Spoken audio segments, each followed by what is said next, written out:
Anime. Most of us have seen an episode of Dragon Ball Z or Naruto. If you were to assume my favorite anime, you'd probably say Neon Genesis Evangelion, and you have a lot of evidence to say so. A big handful of videos talking about, referencing, or just summarizing the series. Man, I should have done better on that one. But what if I told you that your assumption was wrong? Now, don't get me wrong, I love Evangelion, it's my second favorite anime, but there is another. Slice of life anime are some of the most wholesome and funny anime I've seen. It's my second favorite genre. These kinds of anime are the ones you watch when you're feeling down, sad, or depressed. Watching Slice of Life makes me feel better when I'm down, but there's one that I really enjoy.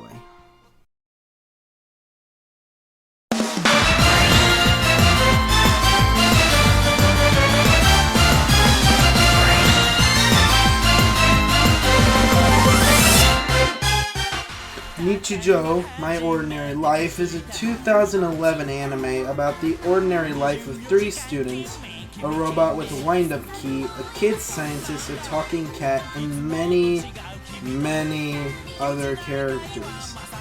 It was adapted from a manga that ran from 2006 to 2015 that was written by Javi. The comedy is at some points smart, some points stupid, and some points just sheer outrageousness. There's a scene where the school principal suplexes a deer, and that's not the most bizarre part of the series. One thing I wanted to talk about is the animation. The animation is very solid for most of the series, but then there are certain sequences sprinkled throughout where the animation goes to Hayao Miyazaki Studio Ghibli levels almost. One of these sequences happens when Yuko asks Mio for her homework to copy. I can relate.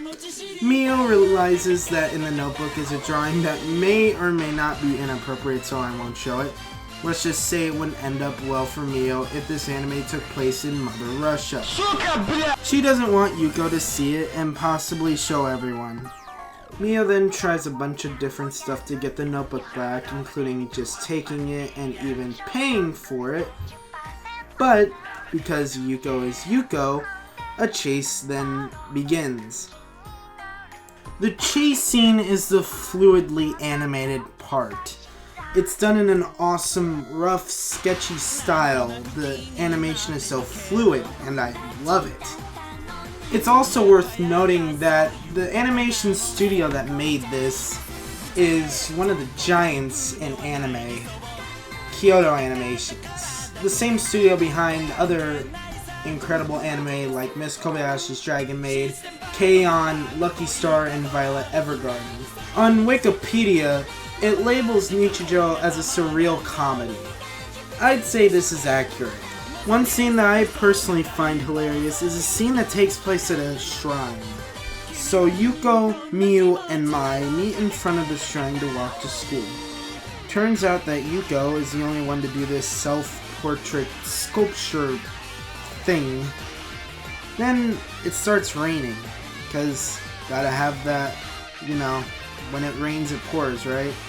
After it starts raining, they take shelter in the shrine with deadpan faces. They sit on the stairs when Yuko gets up to throw a coin into the coin wish thing. It bounces off Mai's book and through a crack in the floor.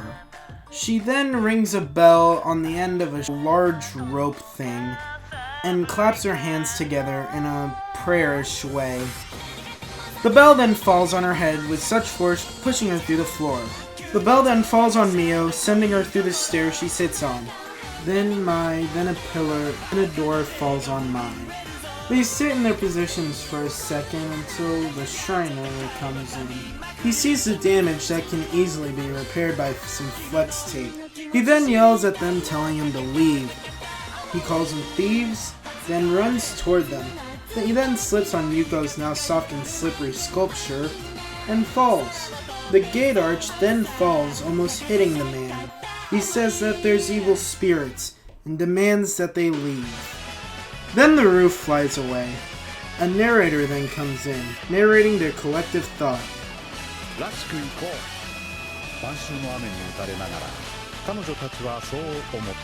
This scene reminds me of slapstick humor in cartoons like Looney Tunes or The Roadrunner. There's a character that has feelings for this dude who rides everywhere on a goat. The characters are named Misato Takabana and Kojiro Sasahara. Misato is a tsundere, which means that it's not like she likes him or anything. This is a small storyline in the series, but it's still pretty funny. Whenever Kojiro does something irritating in Misato's eyes, she shoots the man with blanks filled with flour, with one gun out of an absolutely massive arsenal of guns, ranging from revolvers to goddamn bazookas. That, believe it or not, is the only thing that I question in this show. My personal theory is that she has a black market dealer that illegally sells her the guns, but hey, that's just a theory. Two other characters in this show that I want to mention are Nano and Hakase Shinonome. Now, I'm assuming that you think they are sisters. Well, you're wrong. You see, Nano is a robot that feels pain and emotion. No, Arnold Schwarzenegger is not in this anime. This is the quote-unquote main plot of the series. And the reason I say quote-unquote main plot is because this is the only overarching story in the series. Nano only wants to be like everyone else, but she can't because of the giant wind-up key on her back. It has no real purpose, but was added by Hakase because it looked cute. By the way, yeah, the 8-year-old Hakase built Nano. Still, not the weirdest thing in this anime. This is where you get some of the more wholesome moments in the show. This quote-unquote main plot of Nano and Hakase does cross paths with Mio, Yuko, and Mai in the series in the second half, but I will say nothing more on that because of spoilers. Speaking of Mio, Yuko, and Mai, they are framed as the main characters, getting the most screen time, being on most of the promotional material, and being the most recognizable characters next to Nano. There isn't much to touch on other than that they play off of each other very well throughout the series, and that most of the comedy comes from these characters' segments throughout the series. Other than that, they have small plot lines like Mio having a crush on Kojiro, the goat guy, Mai being interested in wooden Buddha statues, and Yuko being kinda stupid, but kind-hearted. Other than that, nothing really of substance, but as mentioned earlier, they do cross paths with Nano and Hakase later on in the series. Nichijou has slim pickings in the plot department as it's more of a segmented show, with only a few recurring segments titled My Ordinary Life and a few others like the segments with Misato and Kojiro, the principal, a teacher having a crush on another teacher, and the Go Plus Soccer Club. Also added in are vignettes for other non-focus related stuff, some being adapted from Arari's other work, Helvetica Standard, which, fun fact, some of the characters actually read in the show. I like this format as it can give the viewer an opportunity to take in more information than if the show was just one segment with multiple storylines and all of these background characters that they still talk about. There are so many characters in Nichijou that I can talk about, but I feel like mentioning them is more or less pointless as they have no real plot or anything. Nichijou is my favorite anime, and I feel safe saying that. It's absolutely nuts, it's outrageous, it's hilarious, and it's wholesome. And it's just chill. I can see myself cleaning my office with this on, laughing at the jokes, the sight gags, and every bizarre thing that happens. Hell, I did that while writing the script, and doing homework, and at some points while editing this video.